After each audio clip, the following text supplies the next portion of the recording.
Fritz 245,000 root canals that were never done. I manage this practice, and every patient here got the care they need. This is Fritz Gabriel, the manager of a dental practice in Dorchester, Massachusetts. He billed Medicaid for root canals that were never performed, and performed extractions himself without a license. No one checked, until the x-rays did. The x-rays showed untouched teeth, and you are not even licensed. I am not saying anything else until my attorney is standing right. He would not get the chance to walk back into that office. By the time the Massachusetts Attorney General's investigators left Forest Hills Dental that afternoon, they had already seized 17 years of billing records, 2 laptops, a locked cabinet stuffed with patient charts, and a prescription pad with his signature at the bottom of every single page. $245,000. Hundreds of phantom root canals that existed only on paper. 1 real tooth, pulled by a man who never went to dental school, and a root left buried in a Medicaid patient's gum. Quick question before we go any further.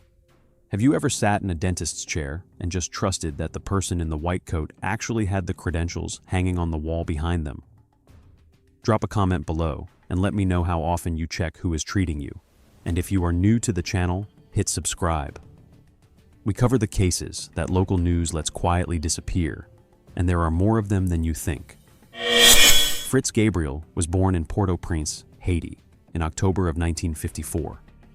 He was the third of 7 children.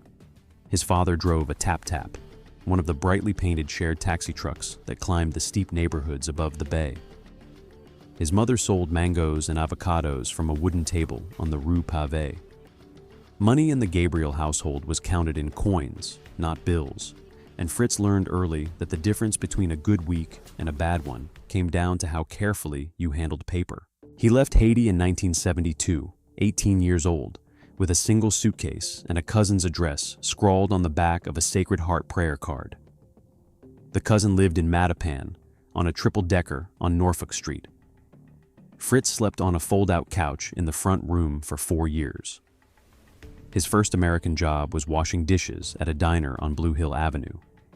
His second was night janitor at the Boston 5-cent Savings Bank downtown, where he emptied wastebaskets and learned, in long, quiet shifts, to read English from the discarded memos and newspapers he pulled out of the trash. He took the GED at 23. He earned a certificate in office administration from Roxbury Community College at 26. In 1981, he answered a help-wanted ad in the Boston Herald. Receptionist needed. Dental office, Codman Square. The dentist was an older black man named Dr. Reuben Pelletier, born in Cap Haitien, trained at Howard. Pelletier hired Fritz on the spot. Fritz answered phones, filed insurance forms, and watched. He watched everything. He watched how Pelletier wrote up procedures, how the codes worked, which insurance companies paid quickly, and which dragged their feet. He learned the alphabet soup of dental coding, the D codes, the procedure numbers, the modifiers. By 1985, he was running the entire front office. By 1988, he was Pelletier's office manager. His salary went from $19,000 a year to $41,000. He married a Haitian woman named Margaret in 1984 at a small civil ceremony at Boston City Hall, followed by a reception in the basement of a friend's house in Hyde Park. They had 3 children, 2 daughters and a son, and bought a modest split level on a quiet street in Milton, just south of the Boston line, in 1992. The mortgage took 30 years on paper. He paid it off in 22. To his neighbors in Milton, Fritz Gabriel was a soft-spoken, well-dressed man who left for work every morning in a pressed button-down and a tie. To his children's classmates, he was the dad who showed up to every school play in a sport coat. To the Men's Mutual Aid Society at the Haitian Community Center, where he volunteered on weekends, he was a serious, respected elder who had made it. Nobody ever asked to see his diploma. He did not have one. Not a dental one, anyway. When Dr. Pelletier retired in 2004 and sold the practice to a younger dentist named Dr. Hugh Marston, Fritz stayed on. Marston was a Tufts-trained dentist in his early 30s who wanted to expand the practice, rename it, and modernize the billing. He renamed it Forest Hills Dental and moved it 2 miles north to a converted brownstone on Washington Street near the Forest Hills Orange Line stop. He kept Fritz as the office manager. Fritz was the only person in the office who had been there longer than Marston had been a dentist. A 2007 performance review, later entered into evidence at trial, described Fritz Gabriel as, quote, indispensable to billing operations, and noted that he, quote, handles all mass health submissions personally. He had keys to the building. He had administrator credentials on the billing software. He knew every code, every modifier, every documentation requirement. And nobody, not Dr. Marston, not the hygienists, not the bookkeeper who came in twice a month, ever audited what he was sending out. Mass Health is the Massachusetts State Medicaid program. It covers approximately 2 million residents, including low-income families, elderly residents in nursing homes, people with disabilities, and children in foster care. Its dental benefit, the Mass Health Dental Program, contracts with thousands of dentists across the state to provide care to members who would otherwise have nowhere to go. For many of those members, Mass Health Dental is the only dentist they have ever seen. The system is built on a fundamental premise: trust. When a participating dental practice submits a claim, the program assumes the practice is telling the truth. The provider enters a procedure code, a 5-digit number drawn from the American Dental Association's current dental terminology, and the program pays. A D2740 is a porcelain crown. A D3330 is a molar root canal. A D7140 is the extraction of an erupted tooth. Each code carries a specific dollar reimbursement. Each code, by definition, certifies that a specific procedure was performed on a specific tooth on a specific date. The volume is enormous. Mass Health processes roughly 12 million dental claims a year. Auditors cannot examine every one. The program relies on dentists' license numbers, on signed attestations, on the assumption that the man or woman submitting the claim is bound by professional ethics and the threat of losing a license they spent 8 years earning. The vulnerability sat in that gap. A claim form does not, by itself, require proof of treatment. There is no X-ray attached to most submissions. There is no follow-up photograph of the finished crown. The system is, by design, retrospective. It pays first. It audits only when something draws attention, such as a complaint, a statistical anomaly, or a whistleblower. Forest Hills Dental sat in a perfect blind spot. The practice was a participating Mass Health provider, located in a neighborhood where the majority of patients depended on the program. Most of the practice's patients had never been to another dentist. Many of them did not speak English fluently. Many of them did not understand what procedures had or had not been performed on them. Many of them, when they received an explanation of benefits in the mail listing services they did not remember receiving, simply threw it in the trash and assumed the dentist's office knew what they were doing. Fritz Gabriel had spent 23 years inside that system. He understood it better than the auditors did. He knew exactly which codes paid the most. He knew which codes were almost never questioned. He knew that a root canal, billed at roughly $600, required no X-ray submission, no narrative justification, nothing beyond the date, the tooth number, and the provider's signature.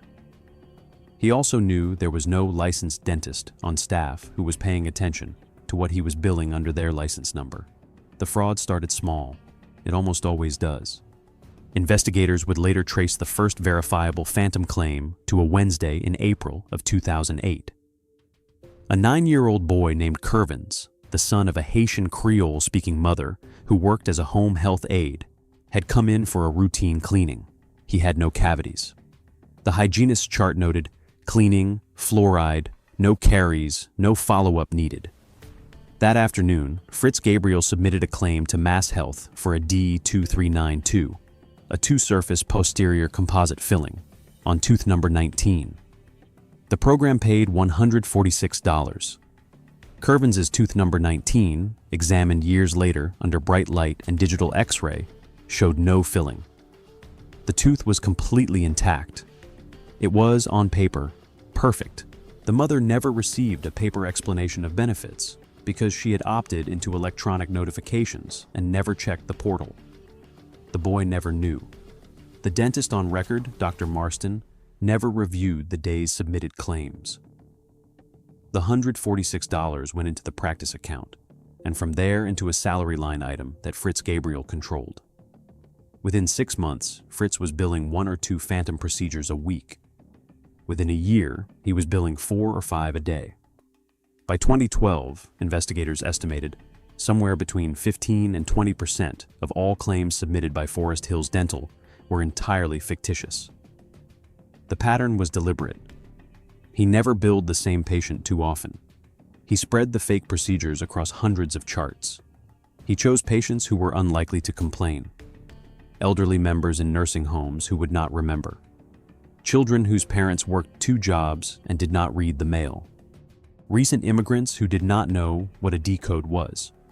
He layered phantom claims on top of real visits, so the billing pattern looked normal, with a cleaning that actually happened, plus a filling that did not, plus a fluoride treatment that did, plus a root canal that did not. And the root canals were the centerpiece. A molar root canal billed at $600. An anterior root canal at $380. By 2015, Fritz was submitting an average of 12 phantom root canals a month, claiming that complex, invasive endodontic procedures had been performed on patients whose teeth had never been touched. He kept a notebook. Investigators found it later in the bottom drawer of his desk, tucked under a stack of dental supply catalogs.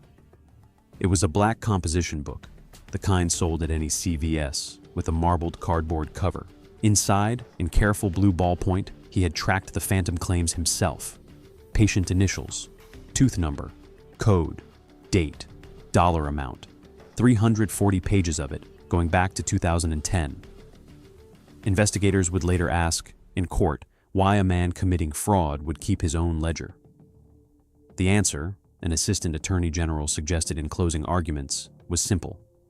He had to keep track of which patients he had already billed for which fake procedures, so he did not bill the same patient for the same fake procedure twice and raise a red flag. The notebook was not a confession. It was inventory control. But the phantom procedures were not the worst of it. The worst of it was what happened when Fritz Gabriel decided he did not need a dentist at all. Somewhere around 2014, by his own later admission in an interview with state investigators, Fritz began performing actual procedures himself. Cleanings at first, then fluoride applications, then, by 2016, simple fillings. He had watched dentists work for 3 decades. He had assisted in the operatory hundreds of times. He believed, in a way that investigators would later describe as both delusional and terrifying, that he knew what he was doing. He set up his own operatory in the back of the practice, behind a curtain, on Tuesday and Thursday afternoons, when Dr. Marston worked at a second location in Quincy. He saw his own patients. He pulled on gloves and a mask. He told the patients he was, quote, the dentist on duty today. The patients believed him. He looked like a dentist. He sounded like a dentist. He was in a dental office. None of them asked for the diploma that did not exist. By 2018, he was performing extractions. He had a prescription pad. He had figured out, through a combination of Dr. Marston's inattention and his own forged signature on a DEA renewal form, how to write prescriptions for controlled substances. Hydrocodone with acetaminophen, 5s and 10s. Tramadol, codeine cough syrup. He wrote them for his extraction patients. He wrote them, investigators would later find, for himself, using a relative's name.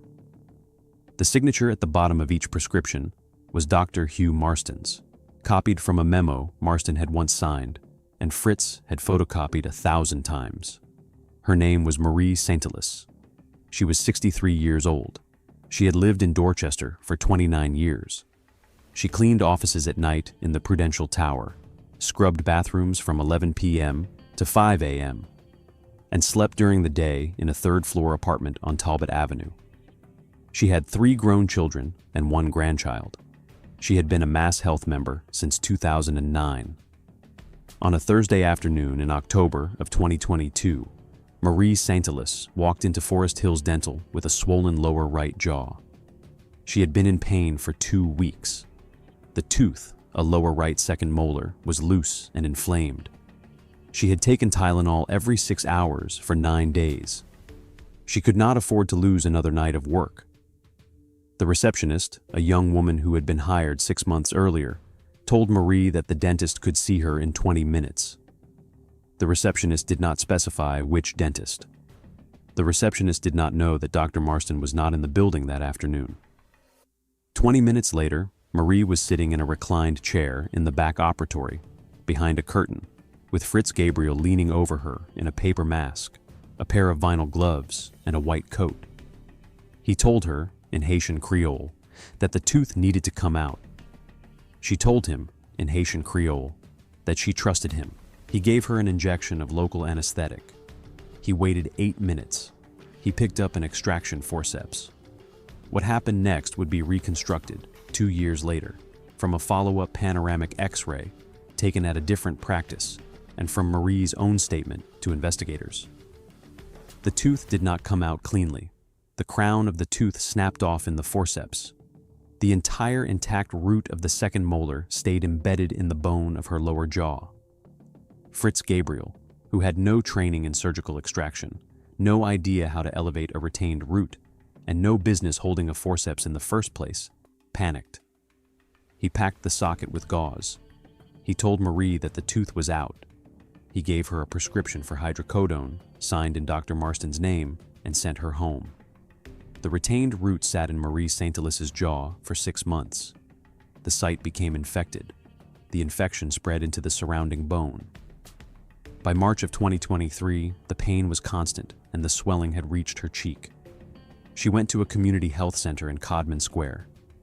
The dentist there took a panoramic X-ray. She saw the root. She showed Marie the image.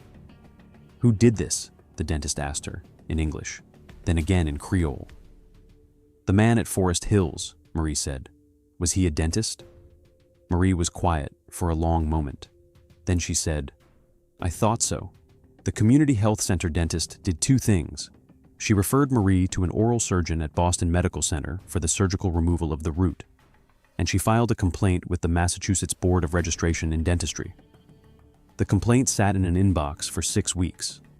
Then it was forwarded to the Medicaid Fraud Division of the Attorney General's office. We are about to get into how investigators built this case, and I have to tell you, the way they cracked it open is one of the most straightforward smoking guns you will ever see in a healthcare fraud case.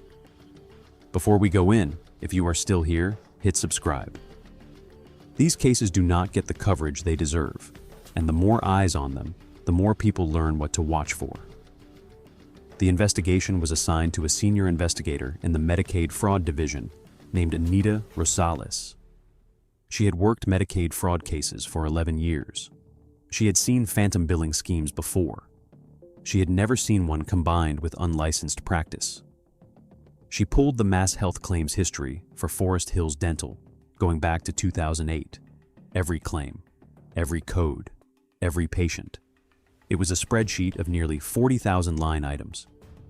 She compared the volume of root canals submitted by the practice to the average volume submitted by comparable practices in the greater Boston area.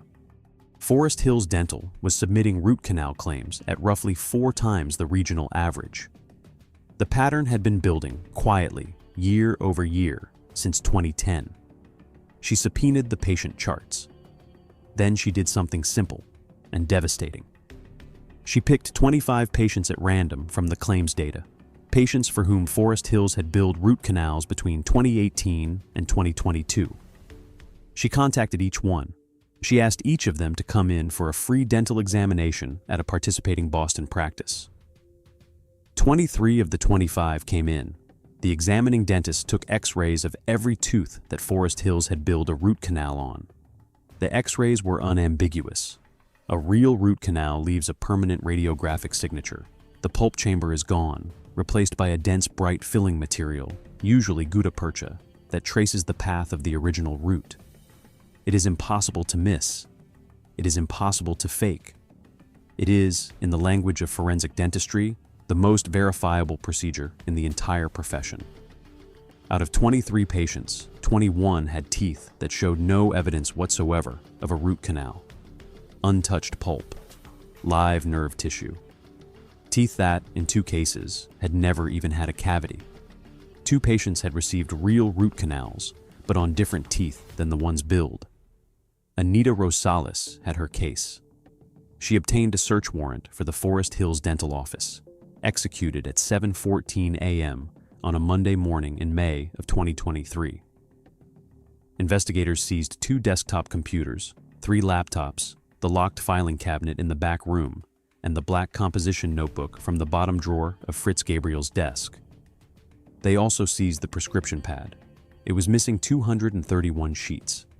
The forensic accountant assigned to the case traced the prescriptions: hydrocodone, oxycodone, tramadol, codeine, all written in Dr. Hugh Marston's name, all filled at 3 CVS locations in Dorchester and Mattapan, all written between 2017 and 2023. 231 prescriptions. Cross-referenced against the practice's patient records, only 94 matched actual patients.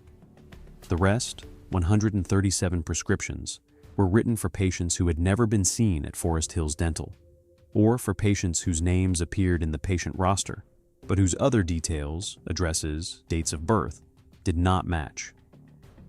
Investigators interviewed Dr. Hugh Marston in his Quincy office 2 days after the search. Marston, 51 years old, looked stricken. He told investigators he had no idea Fritz was billing under his license number for procedures that had not occurred. He told them he had never authorized Fritz to write prescriptions. He told them he had not signed the DEA renewal form Fritz had submitted in 2019, despite his name being on it. He had assumed for 15 years that the man running his front office was honest. "I treated him like family," Marston told investigators in a recorded statement that would later be played at trial. "He came to my wedding. He held my son when my son was a baby. I never thought to check. Why would I check?" The forensic interview with Fritz Gabriel was conducted 3 weeks later at the Attorney General's office in Ashburton Place. He arrived in a Navy suit, accompanied by his attorney. The interview lasted 2 hours and 17 minutes. He admitted to managing the billing. He admitted to running the front office. He denied, flatly, ever performing a dental procedure. He denied writing a single prescription. Then investigators showed him the notebook. He went silent for 94 seconds. The recording captured every second of it. Then he said, in English, "I want my lawyer." The interview ended. The arrest came on a Tuesday morning in September of 2023 on the sidewalk outside the Forest Hills dental practice. Fritz Gabriel had just parked his beige Toyota Camry and was walking the half block to the front door, briefcase in his right hand, travel mug of coffee in his left. 2 state troopers, 1 Attorney General's investigator, and a uniformed Boston police officer were waiting for him. The lead investigator, Anita Rosales, approached him on the sidewalk. "Mr. Gabriel, you know who I am." "Yes, I have a warrant for your arrest. Set the briefcase down, please." "I have done nothing wrong. Set the briefcase down. I have helped these people. I have spent 30 years helping these people." "Mr. Gabriel, set the briefcase down." He set the briefcase down. The travel mug stayed in his left hand. A trooper stepped forward and put a hand on his shoulder. "Am I being arrested?" "Yes. You are being charged with Medicaid false claims, larceny over $1,200, unlicensed practice of dentistry, and illegal distribution of controlled substances. I am a manager. I am only a manager. Turn around, please. Put your hands behind your back." He turned. The trooper took the travel mug out of his hand and set it on the hood of a parked car. The handcuffs went on. The briefcase was photographed in place, then collected as evidence. A small crowd had gathered on the sidewalk by then. Patients arriving for morning appointments. 2 hygienists who had just unlocked the front door. A delivery driver from a dental supply company. Fritz Gabriel did not look at any of them. He stared at the sidewalk. The last thing he said, before he was placed in the back of the unmarked cruiser, was directed at no one in particular. "They will not understand." The grand jury indicted Fritz Gabriel 2 weeks later, on October 11, 2023. The indictment ran 28 counts, 19 counts of Medicaid false claims, 4 counts of larceny over $1,200, 3 counts of unlicensed practice of dentistry, 2 counts of unlawful distribution of a controlled substance. His defense attorney was a Boston-based criminal defense lawyer named Theodore Macklin, 64 years old, with a reputation for taking difficult white-collar cases to trial rather than settling them. Macklin's strategy, as it emerged in pretrial motions, was to draw a sharp line between Fritz the office manager and Fritz the alleged perpetrator. The billing errors, Macklin argued, were the responsibility of the licensed dentist on record, Dr. Marston. The unlicensed dentistry, Macklin argued, was the misidentification of a confused patient. Marie Saint-Elys, he suggested, had simply not understood who was treating her. The trial began on January 12, 2026, in Suffolk Superior Court before Judge Beverly Ann Quintero. It lasted 17 days. The prosecution called 31 witnesses. 3 of them were patients whose teeth had been examined and x-rayed, who took the stand and looked at jurors and said, in their own words, what they had been told had been done to them, and what had not been done to them. Marie Saint-Elys testified on day 9. She brought her panoramic x-ray with her in a manila envelope. The image was displayed on a large screen for the jury. The retained root was visible from 20 feet away. The defense called 4 witnesses. Dr. Hugh Marston was not one of them. By then, Marston had surrendered his license and was facing a separate civil investigation into his oversight failures. The defense's strongest witness was a forensic accountant who attempted to argue that the billing irregularities could be explained by data entry errors and software glitches. The cross-examination of that witness, by an assistant attorney general named Priya Venkatasan, lasted 4 hours. By the end of it, the accountant conceded, on the stand, that data entry errors do not generally write themselves into a personal notebook in the same handwriting for 13 consecutive years. The jury deliberated for 6 hours and 40 minutes. They returned on a Thursday afternoon in early February of 2026, guilty on all 28 counts. Marie Saint-Elys's victim impact statement, read at the sentencing hearing, was 3 paragraphs long. She read it herself, in English, slowly. I cleaned offices for 31 years so my children could go to school. I worked at night so I could pay for my own teeth and my own glasses and my own doctor visits. I trusted the man at that office because he spoke my language and he was kind to me. He left a piece of my own tooth inside my mouth for 6 months. I had to have surgery. I missed 2 weeks of work. I lost wages I cannot get back. But the thing I cannot get back is the trust. I do not know how to walk into a doctor's office now. I do not know who to believe. Judge Quintero addressed Fritz Gabriel directly before sentencing. You spent 42 years inside a profession you were never qualified to enter. You did not stumble into this. You did not make a mistake. You built it, deliberately, over decades. You stole from a program designed to serve the poorest residents of this Commonwealth, your neighbors, your community, people who spoke your own language and trusted you because of it, and you injured at least one of them with your own hands. The court takes no pleasure in what it is about to impose, but it will impose it because the betrayal here is total. The sentence handed down 2 weeks later was 8 to 12 years in state prison, with a non-parole minimum of 6 years, $245,000 in restitution to the Mass Health Program, an additional $18,000 to Marie Saint-Elys for medical costs and lost wages, a permanent bar on any future employment in a healthcare setting in the Commonwealth of Massachusetts. He was 71 years old at sentencing. The earliest he can be released is age 77, the latest, 83. He is currently incarcerated at MCI Shirley, a medium-security state prison in Middlesex County, in a unit housing older nonviolent offenders. Margaret, his wife of 42 years, visits him every other Sunday. She drives the 73 miles each way alone. She has told friends that she does not yet know what to say to him when she sits down across the visiting room table. Forest Hills Dental closed in November of 2023, 2 months after the arrest. The building on Washington Street is now a nail salon. The patients who depended on it, most of them Mass Health members, were reassigned to other practices across the city. Many of them are still waiting for appointments. This case was disturbing in a way that does not let go. But the next case on your screen right now is on a different level. Click it.